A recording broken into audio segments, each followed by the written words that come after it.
ओम शांति। 17 अक्टूबर 1981 की अव्यक्त मुरली। हेडिंग है सभी परिस्थितियों का समाधान, उड़ता पंछी बनो। अव्यक्त बाप दादा वतन निवासी सदा न्यारे और सर्व के प्यारे शिव बाबा बोले, बाप दादा सभी बच्चों को नैनों की भाषा द्वारा इस लोक से परे अव्यक्त वतनवासी बनाने के इशारे देते हैं। जैसे बाप दादा अव्यक्त वतनवासी हैं, वैसे ही तत्वम का वरदान देते हैं। फरिश्तों की दुनिया में रहते हुए इस साकार दुनिया में कर्म करने के लिए आओ। कर्म किया, कर्म योगी बने, फिर फरिश्ते बन जाओ। यही अभ्यास सदा करते रहो। सदा यह स्मृति रहे कि मैं फरिश्तों की दुनिया में रहने वाला अव्यक्त फरिश्ता स्वरूप हूं। फर्श निवासी नहीं, अर्श निवासी हूं। फरिश्ता अर्थात इस विकारी दुनिया अर्थात विकारी दृष्टि व वृत्ति से परे रहने वाले, इन सब बातों से परे। सदा वह बाप के प्यारे और बाप उनके प्यारे, दोनों एक दो के स्नेह में समाये हुए फरिश्ते बने हो। जैसे बाप न्यारा होते हुए प्रवेश कर कार्य के लिए आते हैं, ऐसे फरिश्ता आत्माएं भी कर्म बंधन के हिसाब से नहीं, लेकिन सेवा के बंधन से शरीर में प्रवेश हो कर्म करते और जब चाहे तब न्यारे हो जाते। ऐसे कर्म बंधन मुक्त हो, इसी को ही फरिश्ता कहा जाता है। बाप के बने अर्थात पुरानी देह और देह की दुनिया का संबंध समाप्त हुआ, इसीलिए इसको मरजीवा जीवन कहते हो। तो पुराने कर्मों का खाता समाप्त हुआ, नया ब्राह्मण जीवन का खाता शुरू हुआ। यह तो सभी जानते और मानते हो ना कि मरजीवा बने हैं व बन रहे हैं। क्या कहेंगे, बने हो व बन रहे हो? मर रहे हैं या मर गए हैं? जब मर गए, पिछला हिसाब समाप्त हुआ। ब्राह्मण जीवन कर्म बंधन का जीवन नहीं होता, कर्म योगी का जीवन होता। मालिक बन कर्म करते तो कर्म बंधन नहीं हुआ, लेकिन कर्मेंद्रियों के मालिक बन जो चाहो, जैसा कर्म चाहो, जितना समय कर्म करने चाहो, वैसे कर्मेंद्रियों से कराने वाले होंगे। तो ब्राह्मण अर्थात फरिश्ता, कर्म बंधनी आत्मा नहीं, लेकिन सेवा के शुद्ध बंधन वाली। यह देह सेवा के अर्थ मिली है। आपके कर्म बंधन के हिसाब किताब के जीवन का हिसाब समाप्त हुआ। यह नया जीवन है, यह तो सभी समझते हो ना। पुराना हिसाब अब तक रहा हुआ तो नहीं है। क्या समझते हैं महाराष्ट्र वाले टीचर्स? क्या समझते हैं? हिसाब किताब चुकतू करने में होशियार हैं व ढीले हैं। चुकतू करने आता तो है ना। फरिश्ता बन जाओ तो मेहनत से छूट जाएंगे। चलने वाले, दौड़ने वाले, जंप लगाने वाले, इन सब से ऊंचे उड़ने वाले हो जाएंगे, तो मेहनत से छूट जाएंगे ना। अनादि रूप में है ही उड़ने वाले। आत्मा उड़ता पंछी है, चलता हुआ पंछी नहीं। तो अनादि संस्कार जो बोझ के कारण भूल गए हैं, फरिश्ते के बजाय कर्म बंधनी, उड़ते पंछी के बजाय पिंजड़े के पंछी बन गए हैं। अब फिर से अनादि संस्कार उड़ते पंछी के इमर्ज करो, अर्थात फरिश्ते रूप में स्थित रहो। तत्वम के वरदानी बनो, इसी को ही सहज पुरुषार्थ कहा जाता है। भिन्न भिन्न परिस्थितियों में क्या करूं, कैसे करूं कि जो मेहनत करते हो, इससे परिस्थिति बड़ी और आप छोटे हो जाते हो। परिस्थिति शक्तिशाली और आप कमजोर हो जाते हो। किसी भी परिस्थिति में, चाहे प्रकृति के आधार पर कोई परिस्थिति हो, चाहे अपने तन के संबंध से कोई परिस्थिति हो, चाहे लौकिक अलौकिक संबंध के आधार पर कोई परिस्थिति हो, अपनी व दूसरों के संस्कार के आधार पर कोई परिस्थिति हो, सब परिस्थितियों में क्या और क्यों का एक ही उत्तर है, उड़ता पंछी बन जाओ। परिस्थिति नीचे और आप ऊपर हो जाएंगे। ऊपर से नीचे की वस्तु कितनी भी बड़ी हो, लेकिन छोटी सी अनुभव होगी। इसीलिए सब परिस्थितियों को सहज पार करने का सहज रास्ता है फरिश्ता बनो, उड़ता पंछी बनो।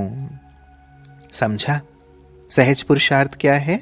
मेरा यह स्वभाव है, संस्कार है, बंधन है। इस मेरेपन के बंधन को मरजीवा बने तो क्या समाप्त नहीं किया? फरिश्तेपन की भाषा मेरा मेरा नहीं, फरिश्ता अर्थात मेरा सो तेरा हो गया। यह मेरा मेरा ही फर्शवासी बनाता है और तेरा तेरा ही तख्तवासी बनाता है। तो फरिश्ता बनना अर्थात मेरे मेरे के बंधन से मुक्त बनना। अलौकिक जीवन में भी मेरा एक बाप, दूसरा मेरा कोई नहीं। तो ऐसे फरिश्ते बने हो। तो महाराष्ट्र वाले क्या बनेंगे? फरिश्ता बनना आता है ना? सब समस्याओं का एक ही समाधान याद रखना, उड़ता पंछी बनना है और बनाना है। समझा?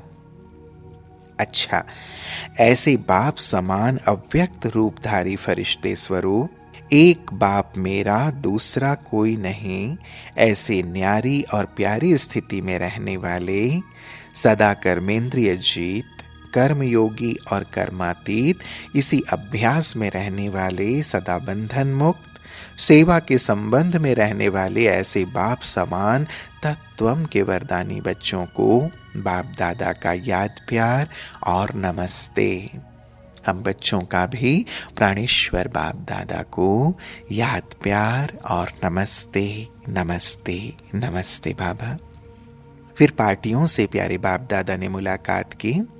सदा अपने को इस सृष्टि ड्रामा के अंदर हीरो पार्टधारी समझकर चलते हो। जो हीरो पार्टधारी होते हैं उनका हर कदम पर अपने ऊपर अटेंशन रहता है। उनका हर कदम ऐसे उठता है जो सदा वाह वाह करें, वंस मोर करें। अगर हीरो पार्टधारी का कोई भी एक कदम नीचे ऊपर हो जाता है तो वह हीरो नहीं कहला सकता। तो आप सभी डबल हीरो हो। हीरो विशेष पार्टधारी भी हो और हीरो जैसा जीवन बनाने वाले भी। तो ऐसा अपना स्वमान अनुभव करते हो।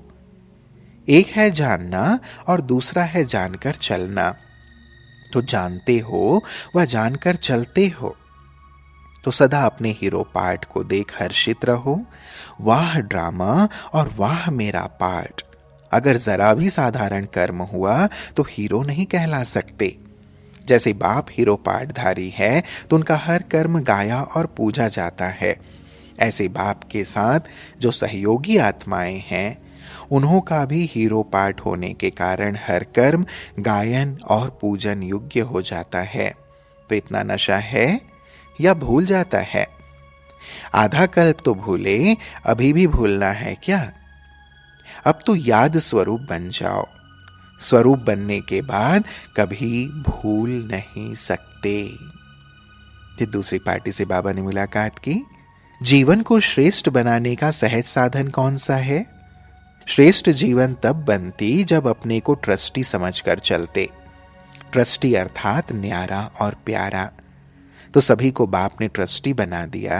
ट्रस्टी हो ना? ट्रस्टी होकर रहने से गृहस्थीपन स्वतः निकल जाता है।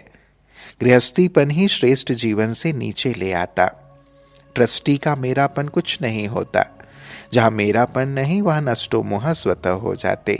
सदा निर्मोही अर्थात सदा श्रेष्ठ सुखी। मोह में दुख होता है तो नष्टो मोहा बनो। फिर बाबा ने प्रवृत्ति वालों से मुलाकात की। सभी प्रवृत्ति में रहते सदा न्यारे और प्यारी स्थिति में रहने वाले हो ना? प्रवृत्ति के किसी भी लौकिक संबंध व लौकिक वायुमंडल वाइब्रेशन में तो नहीं आते हो। इन सब लौकिकता से परे अलौकिक संबंध में, वायुमंडल में, वाइब्रेशन में रहते हो। लौकिकपन तो नहीं है ना? घर का वायुमंडल भी ऐसा ही अलौकिक बनाया है जो लौकिक घर ना लगे लेकिन सेवा केंद्र का वायुमंडल अनुभव हो। कोई भी आवे तो अनुभव करे कि यह अलौकिक है, लौकिक नहीं। कोई भी लौकिकता की फीलिंग ना हो। आने वाले अनुभव करें यह कोई साधारण घर नहीं है लेकिन मंदिर है। यह है पवित्र प्रवृत्ति वालों की सेवा का प्रत्यक्ष स्वरूप। स्थान भी सेवा करे, वायुमंडल भी सेवा करे। जैसे सेवा केंद्र पर अगर कोई भी जरा स्वभाव संस्कार के वश होकर ऐसी चाल चलन चलते हैं तो सब कहते हो ऐसा नहीं होना चाहिए। ऐसे ही आपके घर के स्थान पर भी ऐसी महसूसता हो, किस स्थान पर ऐसा कोई कर्म नहीं होना चाहिए। यह फीलिंग दिल में आए कि यह कर्म हम नहीं कर सकते। जैसे सेवा स्थान पर कोई भी कमी बेशी देखते हो तो ठीक कर देते हो, ऐसे अपने लौकिक स्थान को और स्थिति को ठीक कर देना। घर मंदिर लगे, गृहस्थी नहीं। जैसे मंदिर का वायुमंडल सबको आकर्षित करता, ऐसे आपके घर से पवित्रता की खुशबू आए। जिस प्रकार अगरबत्ती की खुशबू चारों ओर फैलती, इसी प्रकार पवित्रता की खुशबू दूर दूर तक फैलनी चाहिए। इसको कहा जाता है पवित्र प्रवृत्ति। अच्छा, ओम शांति।